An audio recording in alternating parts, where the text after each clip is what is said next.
Hello friends, welcome back. ഇന്ന് നമുക്ക് സംസാരിക്കാനുള്ളത് vitamin കെയെ കുറിച്ചാണ്.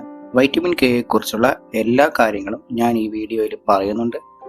പറയുന്ന കാര്യങ്ങളെല്ലാം ഹെൽപ്ഫുൾ ആയി തോന്നിയാൽ ചാനൽ സബ്സ്ക്രൈബ് ചെയ്ത് സപ്പോർട്ട് ചെയ്യാൻ മറക്കല്ലേ. ഫാറ്റ് സോലുബിൾ വൈറ്റമിനുകളിൽ വരുന്ന അഥവാ കൊഴുപ്പിൽ അലിഞ്ഞു ചേരുന്ന വൈറ്റമിനുകളുടെ കൂട്ടത്തിലാണ് വൈറ്റമിൻ കെ വരുന്നത്. എല്ലാ വൈറ്റമിനും നമ്മുടെ ശരീരത്തിൽ ഒരു ഫംഗ്ഷൻ നിർവഹിക്കാനുണ്ടാകും. വൈറ്റമിൻ കെയുടെ ധർമ്മം രക്തം കട്ടപിടിക്കാൻ സഹായിക്കുക എന്നതാണ്.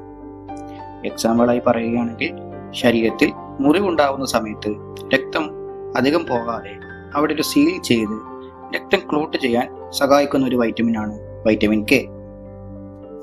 അടുത്ത ഫംഗ്ഷനായി പറയാനുള്ളത് എല്ലുകളുടെ ആരോഗ്യത്തിന് ഏറ്റവും കൂടുതൽ ആവശ്യമുള്ള വൈറ്റമിനാണ് വൈറ്റമിൻ കെ. അതുപോലെ രക്തത്തിൽ കാൽസ്യത്തിന്റെ അളവ് മെയിൻറ്റെയിൻ ചെയ്യാൻ വൈറ്റമിൻ കെ ആവശ്യമാണ്. ഹാർട്ടിന്റെ ഹെൽത്ത് അഥവാ ഹൃദയ ആരോഗ്യം സംരക്ഷിക്കുന്നതിൽ വൈറ്റമിൻ കെ വലിയ പങ്ക് വഹിക്കുന്നുണ്ട്. കൂടാതെ നമ്മുടെ ഓർമ്മശക്തി അഥവാ മെമ്മറി പവർ കൂട്ടാൻ വൈറ്റമിൻ കെ സഹായിക്കുന്നുണ്ട്.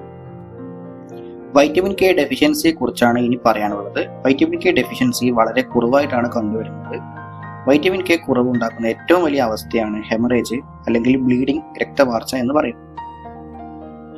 ഇനി വൈറ്റമിൻ കെയുടെ പ്രധാനപ്പെട്ട സോഴ്സുകൾ എവിടെ നിന്നെല്ലാമെന്ന് നോക്കാം. നമുക്ക് ഭക്ഷണ പദാർത്ഥങ്ങളിൽ നിന്ന് വൈറ്റമിൻ കെ ആവശ്യത്തിന് ലഭിക്കുന്നതാണ്. ഇതിൽ ഏറ്റവും പ്രധാനപ്പെട്ടത് ലീഫി വെജിറ്റബിൾസ് ആണ്.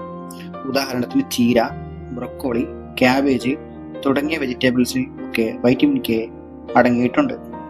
ഫ്രൂട്ട്സ്, എഗ്ഗ്, പാലുൽപ്പന്നങ്ങൾ, സോയാബീൻ എല്ലാം വൈറ്റമിൻ കെയുടെ സോഴ്സുകളാണ്. ഇങ്ങനെ വിവിധ മാർഗങ്ങളിൽ വൈറ്റമിൻ കെ സ്വാഭാവികമായി നമുക്ക് ലഭിക്കുന്നുണ്ട്. വീഡിയോയിൽ സംസാരിച്ച കാര്യങ്ങളൊക്കെ മനസ്സിലായി എന്ന് കരുതുന്നു. ഇതുപോലുള്ള ഇൻഫോർമേറ്റീവ് വീഡിയോസ് ലഭിക്കാനായി ചാനൽ സബ്സ്ക്രൈബ് ചെയ്ത് സപ്പോർട്ട് ചെയ്യുക. അപ്പോൾ അടുത്ത വീഡിയോയിൽ കാണും വരെ ബൈ ഗൈസ്.